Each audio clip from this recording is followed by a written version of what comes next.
The world shattered in an instant. The screech of metal, the deafening crunch of glass, and the sickening silence that followed marked the moment Richard Calloway lost everything. He had been in court that afternoon, presiding over a high-stakes federal case, completely unaware that just miles away, on a slick stretch of highway, his wife and son's car was about to collide with fate. By the time he reached the hospital, the air smelled of antiseptic and desperation. Doctors met him with carefully measured words, their voices stripped of warmth, trained to deliver the unbearable with clinical detachment. Claire was gone. His wife of 10 years, the woman who had stood beside him through every trial of life, was pronounced dead on arrival. His hands shook as he braced himself against the cold, sterile walls. But the nightmare wasn't over. "Your son is stable," a nurse said cautiously, as if afraid of what she might unleash. "But, Mr. Calloway, there's something you need to prepare for." Lucas, only 5 years old, lay motionless in a hospital bed, his small frame swallowed by 2 large sheets. His head was bandaged, tiny fingers twitching in restless sleep. And then Richard noticed the absence. The boy's eyes were open, but there was nothing there. Not the curiosity that once lit up his face when he chased fireflies in the backyard. Not the excitement that made him squeal with joy as he painted sunsets in vibrant streaks of orange and pink. Not the slightest flicker of recognition when Richard dropped to his knees beside the bed, gripping his son's hand. "Lucas," he whispered, his voice cracking. "Son, I'm here." The boy hesitated, his brows furrowing, his free hand lifted slightly, searching, his fingers curling blindly in the air before making contact with his father's sleeve. A slow tear traced its way down Richard's face. "Daddy?"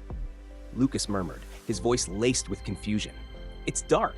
Why is it still dark?" Richard's breath caught in his throat. He wanted to shield his child from the truth, to offer some soft, palatable version of reality. But there was none. There was only the unbearable certainty that his little boy would never see the world again. The weeks that followed were a slow descent into darkness. Lucas, once a vibrant, curious child, withdrew into himself. The world had become a cruel and unfamiliar place, one he could no longer navigate. He flinched at sudden noises, his small fingers clumsily reaching out to map his surroundings. At night, Richard sat outside his son's bedroom, listening to the quiet, broken sobs that never seemed to end. It was a pain no court ruling, no legal precedent could ever prepare him for, the helplessness of a father unable to fix what had been taken. Doctors and therapists spoke of adaptation, of structured routines, but Lucas resisted. He refused to touch the white cane they had given him, refused to leave the house. The world beyond their front door was too vast, too uncertain. Then, on a cold morning in February, a possibility arrived. A German shepherd named Titan. The trainer, a woman with a voice both firm and kind, explained that Titan had been specially trained for young children. It was rare, she admitted, but Lucas was a rare case. "He needs more than mobility," she said, watching Richard carefully. "He needs a reason to believe the world is still worth exploring." Lucas sat on the couch, silent, his small hands folded in his lap. He didn't react when Titan entered the room, his large paws moving soundlessly over the hardwood floor. The dog stopped just short of the boy, tilting his head slightly, waiting. Then, with a quiet patience, he took one step closer and nudged his cold nose against Lucas's hand. The boy flinched, startled, but he didn't pull away. Slowly, hesitantly, his fingers unfurled and found the thick fur beneath them. He traced along Titan's back, feeling the steady rise and fall of the dog's breath. "Titan sees for you," the trainer said softly.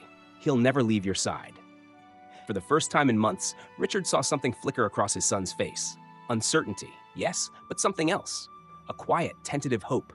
Lucas pressed his forehead against Titan's, his fingers tangling in the dog's fur. "You see for me?" he whispered. Titan let out a soft, reassuring huff. And in that moment, something shifted. The world was still dark, still terrifying. But Lucas wasn't alone in it anymore. Richard had hoped that Ashton Ridge would be the fresh start they needed. The brochures promised a safe, welcoming community, a place where families flourished, where children played freely on tree-lined streets, and where neighbors looked out for one another. The real estate agent had smiled warmly, speaking of excellent schools and a tight-knit environment. But beneath the polished veneer, something felt off. The first sign was subtle. A lingering pause from the agent when she noticed Titan. A quick glance at Lucas, then back at Richard.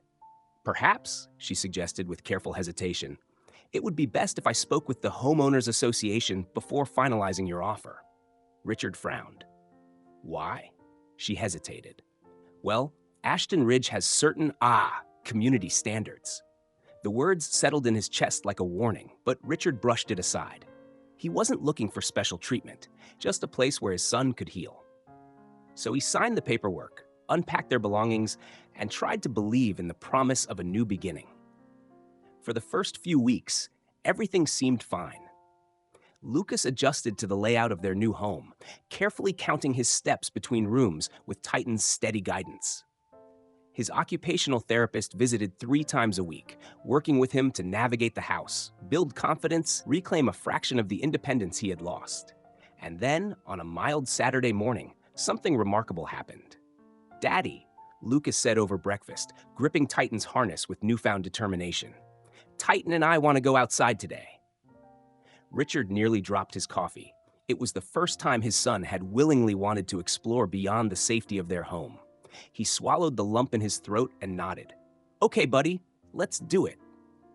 He stood on the porch, watching as Lucas and Titan moved carefully down the sidewalk, one small boy and his devoted guide stepping into the world together. When they returned 20 minutes later, Lucas was beaming.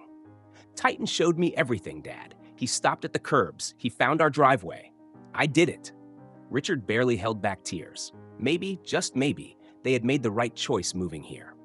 3 days later, the notice arrived. A crisp white envelope slipped under their door like a quiet threat. Unauthorized animal on premises. $750 fine. Immediate removal required.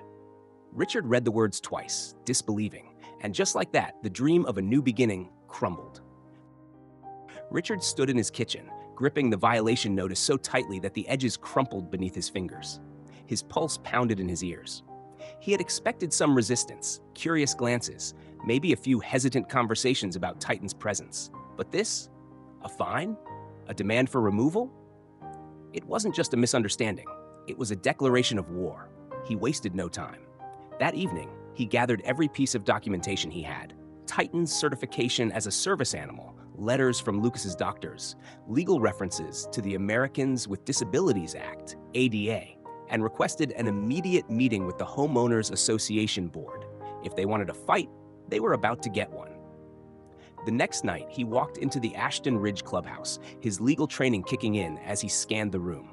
At the center of a polished mahogany table sat Sylvia Morton, the HOA president. Her silver hair was styled to perfection, her blazer crisp, her expression unreadable. 4 other board members flanked her, their faces impassive, but Richard could see it. The quiet smugness, the silent belief that they had already won. Sylvia folded her hands neatly on the table and slid a printed document toward him. "Mr. Calloway," she said smoothly, her voice tinged with condescension. "Our regulations clearly state that no animals over 30 pounds are permitted in Ashton Ridge. These rules have been in place for 15 years. They apply to everyone." Richard didn't blink. "Titan is not a pet," he stated, placing his own stack of documents in front of her. "He is a federally protected service animal, and under the ADA, your regulations do not override federal law." Sylvia barely glanced at the paperwork before pushing it back toward him. "I'm afraid the community has its own standards to uphold." She leaned in slightly, lowering her voice. "Some residents find certain disabilities unsettling. The visibility of it all." Richard felt his hands curl into fists under the table. He took a slow breath, forcing himself to stay composed. "Let me be very clear," he said, his voice steady but sharp. "This isn't a discussion. Titan stays, my son stays, and if you continue violating federal law, I will ensure the consequences are severe."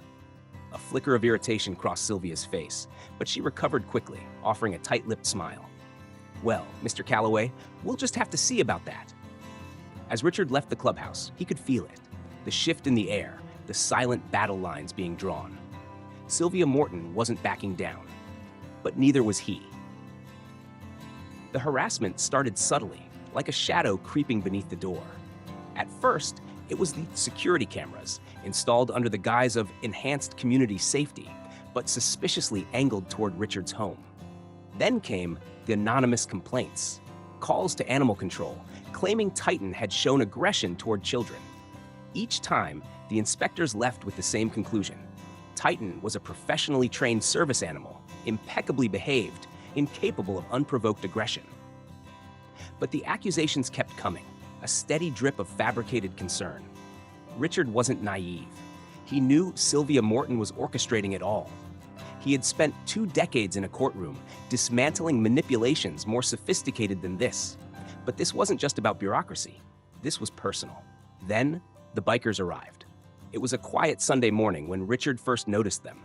3 hulking motorcycles, gleaming chrome and leather, parked at the end of his street. Their owners stood in the front yard of a Tudor-style house, speaking in low voices. The leader, a broad-shouldered man with a grizzled beard and piercing eyes, caught Richard's gaze and held it for a beat too long. Later that afternoon, Mrs. Davidson, his elderly neighbor, showed up at his door, holding a tin of cookies and a whisper of warning. "The Donovans," she murmured, her voice tight with unease. "Gregory and his son Axel, part of a motorcycle club, Iron Talons. Sylvia's been trying to get rid of them for years, but Gregory owns that house outright. They were here long before the HOA even existed." She hesitated, glancing toward the window. "Be careful. Sylvia's been talking to them." Richard thanked her, but his gut churned. He didn't believe in coincidences. Sylvia wasn't just waging war with policies and fines anymore. She was recruiting enforcers. Days later, his fears were confirmed. During Lucas's short walk to the mailbox with Titan, Axel Donovan approached them. A towering man with tattooed arms folded across his chest, he let his gaze linger on Titan before speaking. "Big dog," he muttered. "Looks strong. Looks dangerous." Lucas instinctively pressed closer to Titan, his small hand gripping the harness. "He wouldn't hurt anybody," the boy said, voice soft but firm. Axel smirked. "Maybe not yet, but a dog like that? One day, he might." That night, as Richard reviewed legal precedents at his desk, Titan paced near the door, ears twitching at every distant engine rev. The message was clear.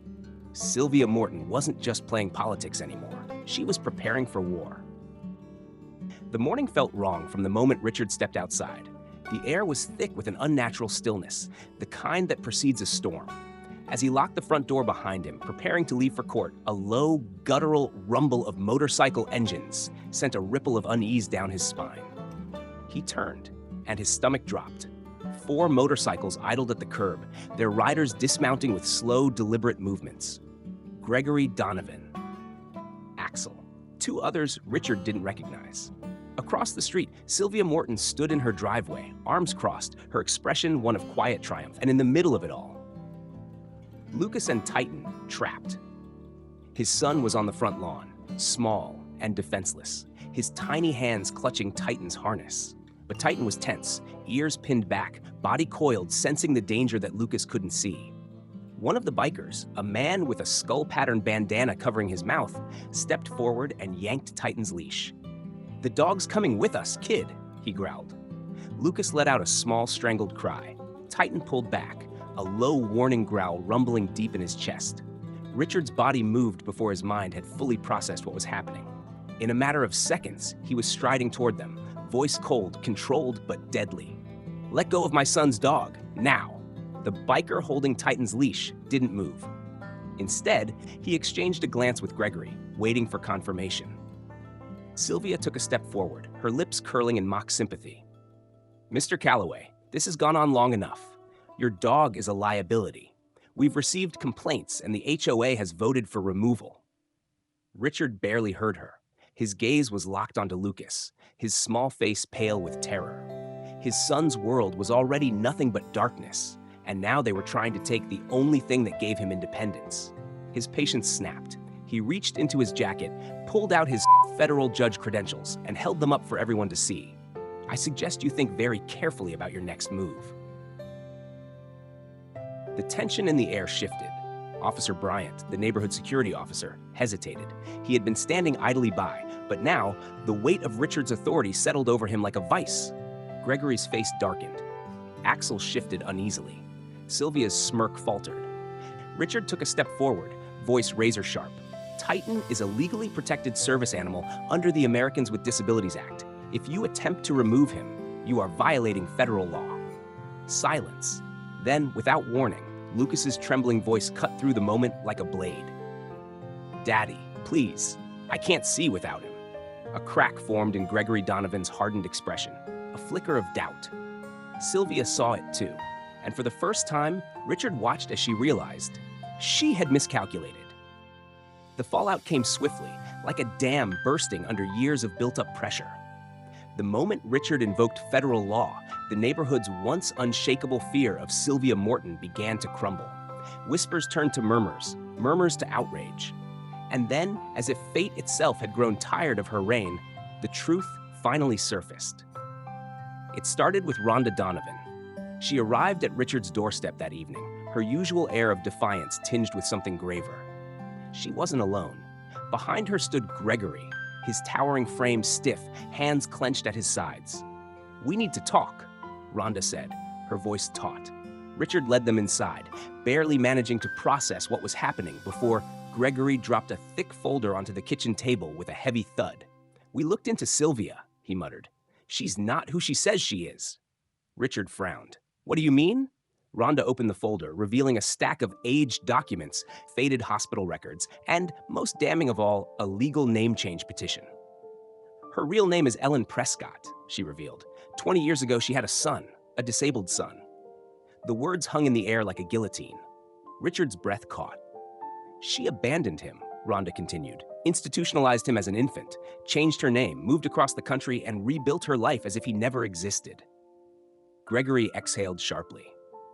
"The kid died in that facility 8 years ago. She never visited, never sent money, nothing." The room felt too small, too suffocating. Richard stared at the paperwork, at the damning proof of a woman who had spent decades running from her own past. "She's been trying to erase Lucas the same way she erased her son," Rhonda said bitterly. The realization hit like a thunderclap. Sylvia's obsessive need for control, her pathological aversion to disability. It wasn't just about HOA rules. It was personal. Richard's grip tightened on the folder. He finally had her. By the next morning, the news had spread. Residents who had once feared Sylvia now looked at her with revulsion, disgust, and something deeper: betrayal. The community meeting that night was supposed to be her moment of triumph. Instead, it became her downfall. As Richard walked into the crowded clubhouse, he caught Sylvia's eyes, wide, panicked, knowing. For the first time, she wasn't in control, and she knew it. The community meeting was unlike any Ashton Ridge had ever seen. The clubhouse was packed wall to wall, neighbors murmuring in uneasy anticipation. For years, they had accepted Sylvia Morton's rule, abiding by her rigid standards, fearing the repercussions of defying her. But now, the veil had been lifted. Richard stood near the back, Lucas beside him, one hand resting on Titan's sturdy frame. Across the room, Sylvia sat rigidly at the head of the table, her usual polished composure showing its first cracks. She knew. Everyone knew. The whispers stopped when Gregory Donovan stepped forward. "Before we start," he said, his deep voice carrying across the room, "there's something you all need to hear." Rhonda moved beside him, holding up a thick folder of damning evidence. "Sylvia Morton, Ellen Prescott, has spent her life running from the truth," she declared. And in the process, she tried to erase anyone who reminded her of it. A murmur rippled through the crowd. This wasn't about HOA rules anymore. It was about something far worse. Richard finally stepped forward. "She targeted my son," he said, his voice unwavering. "She manipulated, blackmailed, and falsified reports, all to maintain a fantasy of perfection. But the moment she ordered the removal of a legally protected service animal, she crossed a line she couldn't erase." Sylvia shot to her feet, desperation flashing in her eyes. "This is ridiculous. I have done nothing but uphold the integrity of this community." "No," Richard said coldly, holding up a printed copy of the Americans with Disabilities Act. "You've broken federal law, and you're going to answer for it." The weight of the truth came crashing down. Neighbors who had once whispered in fear now spoke in fury. Residents stood up, one after another, telling their own stories. The Johnsons, whose adopted children had been subtly excluded. The Riveras, whose accessibility ramp had been cited as a nuisance. The Patels, who had been fined for their religious decorations, while Christmas displays went unchallenged. It had never been about community standards. It had always been about control. By the end of the night, Sylvia Morton was voted out as HOA president. Her allies abandoned her, and legal action loomed on the horizon. And as Richard walked Lucas home that night, listening to the boy laugh for the first time in months, he knew. True justice had finally come to Ashton Ridge. At its core, this story is about more than just a legal battle. It is about justice, resilience, and the undeniable bond between a child and his dog. It is a reminder that true strength does not always come from power or influence, but from standing up for what is right, even when the odds seem insurmountable. Lucas's journey was not just about reclaiming his independence. It was about proving that every life, no matter how different, holds value. Titan was not just a guide dog. He was a lifeline, a guardian, and a symbol of unwavering loyalty. And yet, there are still places in this world where animals like Titan are seen as expendable, where their purpose is questioned, their presence unwelcome. This story serves as a call to action, to protect, respect, and cherish the animals who dedicate their lives to us. Service dogs like Titan provide more than just assistance. They offer companionship, security, and a connection that transcends words. They are not pets. They are partners in life's most difficult battles. But beyond service animals, it is our responsibility to extend kindness and compassion to all creatures. Whether it is the dog by our side, the stray in the street, or the wildlife fighting to survive in a changing world, every animal deserves dignity, protection, and love. Let this story be a reminder. We are defined not by how we treat those who are strong, but by how we protect those who cannot fight for themselves, whether they walk on 2 legs or 4.